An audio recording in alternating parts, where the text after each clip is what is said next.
Press conference कर रहा है। यहाँ पे पीपुल्स पार्टी ने अपनी कैंपेन के लिए जो भी प्रिंटिंग मटेरियल लगाया, जहां पे भी लगाया, वहां पे वो मटेरियल उतारा गया। कभी ये कहा गया कि जी इलेक्शन कमीशन के जो है कोड ऑफ कॉन्डक्ट में वो मटेरियल पूरा नहीं उतरता। कभी कोई और बहाना किया जी इंतजामिया सफाई कर रही, वो मटेरियल निकाला जा रहा है। और आप जाके देखेंगे पीएमएलएन का अपना मटेरियल इलेक्शन कमीशन की कोड ऑफ कंडक्ट की वायोलेशन के बावजूद लगा हुआ है पंजाब में। ये जितने मेरे साहबी भाई, ये जाके आप उसको, हौसला मैं गलत बयान नहीं कर रहा हूं, कोई सियासी बयान दे रहा हूं, आप जाके देखें पीएमएलएन के वो इस तरह के सारे मटेरियल लगे हुए हैं। तो मैं इलेक्शन कमीशन से एक मोतबाना गुजारिश कर रहा हूं, हम पॉलिटिकल पार्टी हैं, पाकिस्तान के कयाम से लेकर आज दिन तक पाकिस्तान को आइन देने वाली पार्टी, पाकिस्तान को एटमी ताकत देने वाली पार्टी है। हम वो कोई पॉलिटिकल पार्टी नहीं है जो कि हादसाती तौर पर लोग लीडर बने या चोर दरवाजे से लीडर बने। हमारे साथ किसी भी किस्म की कोई ज्यादती बर्दाश्त नहीं की जाएगी। जो भी रवैया हो वो तमाम जमातों के साथ एक जैसा होना चाहिए। ये कतई तौर पे बर्दाश्त नहीं किया जाएगा कि इलेक्शन कमीशन ऑफ पाकिस्तान के का नाम लेकर या उसकी आड़ पे या कुछ लोग और गुंडागर्दी करके पीपुल्स पार्टी का कोई भी प्रिंटिंग मटेरियल यहां से हटाएं और बाकी जमातों के प्रिंटिंग मटेरियल यहां पे लगे रहें। अगर जो पॉलिसी होगी वो सारी पॉलिटिकल पार्टीज के लिए एक पॉलिसी होगी।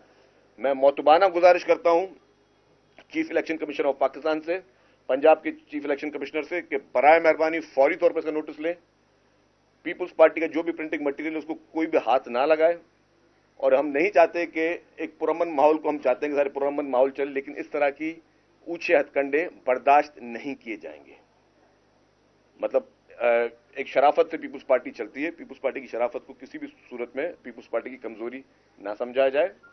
हम हर चीज में कानूनी रास्ता अपना अख्तियार करेंगे और कानूनी तौर पर यह नहीं हो सकता कि सिर्फ एक लाडले से किस्मती जान छूटी तो दूसरे लाडले के लिए जो है वो खुसूसी इंतजाम अगर किए जा रहे हैं, उनको खास रियायत है खुसूसी दूसरे लाडले को, जो कि पहले भी इस मुल्क की तबाही के ये लोग सबब बन चुके हैं।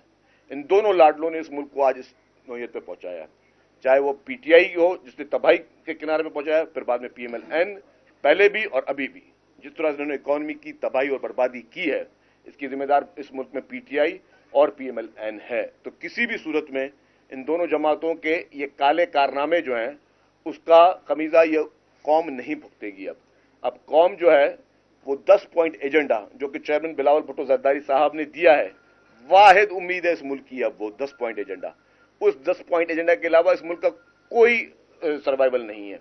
जिस तरह चेयरमैन बिलावल भुट्टो जरदारी साहब कह रहे हैं कि नई सोच, वो नई सोच उनकी है कि पुरानी सियासत को खत्म करो। और वो पुरानी सियासत क्या है? वो लड़ाई झगड़े की सियासत को खत्म कराना चाहते हैं, वो नफरत की सियासत को खत्म कराना चाह रहे हैं, वो भाई से भाई को लड़ाने की सियासत को खत्म करना चाहते हैं।